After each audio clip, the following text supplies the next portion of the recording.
All right, we're going to be talking about grief. This is presentation 2. My name is Mark Markell. I have a PhD in educational psychology with an emphasis in special education, and I'm also a certified thanatologist, which I talked about last time in presentation 1. My email address is markmarkell@yahoo.com, and my web address is markmarkell.com. Last time we talked a little bit about an introduction to the area of grief and loss, and we talked about how I got interested in the area of thanatology. Again, thanatology is the study of death, dying, and grief. Today we're going to be talking about a broad framework of loss, because not only does death bring about the experience of grief, but other losses do as well. And then we're going to talk about some resources. So with the broad framework of loss, we have the loss of a significant person, animal, or character. Typically, the loss of a significant person is through death, abandonment, separation, divorce. Animal, it could be through death, it could be through separation, it could be through illness. Same for a person. It could be that a significant person might have Alzheimer's, and though they are there physically, they may be significantly changed, and so that could be the loss of a person. Or they also could be the loss of a character. Now, sometimes people don't take that very seriously, but if somebody's reading a series in a book series, like Harry Potter, and one of the characters in maybe book 4 or 5 out of 7 dies, that character can certainly bring about the experience of grief for the reader. It's not a good idea to ever say, well, it's just a character, because to that reader, they've gotten to know that character, and the character is much more real to them. There can also be a loss of some aspect of self, and that could be through illness, it could be through amputation, it could be through growing older and losing some abilities that one had when they were younger, but then as they get older, they're losing some of their abilities. It could be the loss of an external object, such as a house or car. It could be a developmental loss, such as starting school or a child starting school, retirement. Sometimes people think of a midlife crisis, and I wouldn't say that there is a time, an age per se, that people have a midlife crisis, but there certainly can be a time in a person's life where they feel as if they are being sandwiched between elderly parents who are in need of their support and children who are in need of their support, and maybe a job that is demanding. And so that can certainly be a time of loss. There can also be generational losses. Certainly, people in our society who are from oppressed groups have experienced a lot of generational losses. Native American people, African American people, Latino people, gay, lesbian, bisexual, transgender people.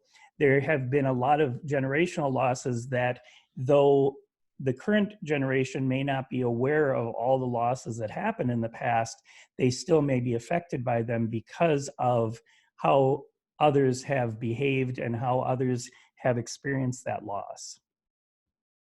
There can also be loss of support. And for some people, it depends on their surroundings and how supportive their environment is. But it could certainly be that a person, say a person who belongs to a rather strict religious group that forbids divorce, and that person gets divorced and is still part of that community, there can be a lot of loss of support. For lesbian, gay, bisexual, transgender questioning people, that also can be a loss of support that can be grieved. Not only when they lose the support, but that can be an ongoing kind of loss throughout their life if they've lost their parents' support or their community's support. I do want to talk a little bit about some resources, and these are some books that my sister and I have either written or written chapters for. The first book over on on the top, left-hand side, helping people with developmental disabilities mourn, practical rituals for caregivers.